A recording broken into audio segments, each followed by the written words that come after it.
ao fundo, por exemplo, aparece a figura da meretriz da Babilônia montada numa besta de 7 cabeças, que para mim sempre foi uma das imagens que mais me fascinou dentro desse elenco, né, desse casting bíblico dos fins dos tempos.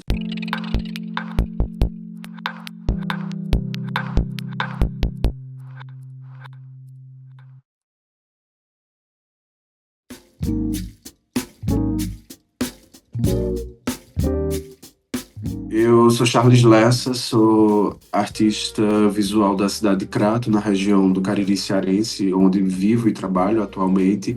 E o meu trabalho ele se desenvolve principalmente na linguagem da pintura. Tem uma presença forte do imaginário do catolicismo popular, né, que faz parte dessa minha vivência do Cariri, que também faz parte dessa minha primeira formação estética mesmo, como uma pessoa que vive nesse território. Eu gosto também de pensar imagens que transitam entre sonho e pesadelo, e aí, claro, compreendendo essas duas relações não como dicotômicas, né, mas como pertencentes a um mesmo significado, né, o significado dessa relação onírica.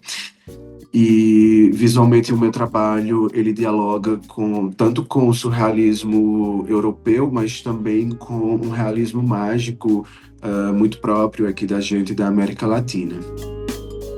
Ensaio para a Dança das Ruínas é uma pintura de 2025, na qual eu construo uma arquitetura imaginada como se fosse uma cidade do Cariri projetada para um futuro distópico, né? Num momento que precede o apocalipse, né? Tanto que ao fundo, por exemplo, aparece a figura da meretriz da Babilônia montada numa besta de 7 cabeças, que para mim sempre foi uma das imagens que mais me fascinou dentro desse elenco, né, desse casting bíblico dos fins dos tempos. E eu penso essa pintura como um ensaio mesmo, né, como o próprio título sugere, como se essas figuras elas estivessem coreografando o fim de alguma coisa, né, e não necessariamente um fim literal, mas o fim de certas estruturas que já estão muito fincadas na sociedade.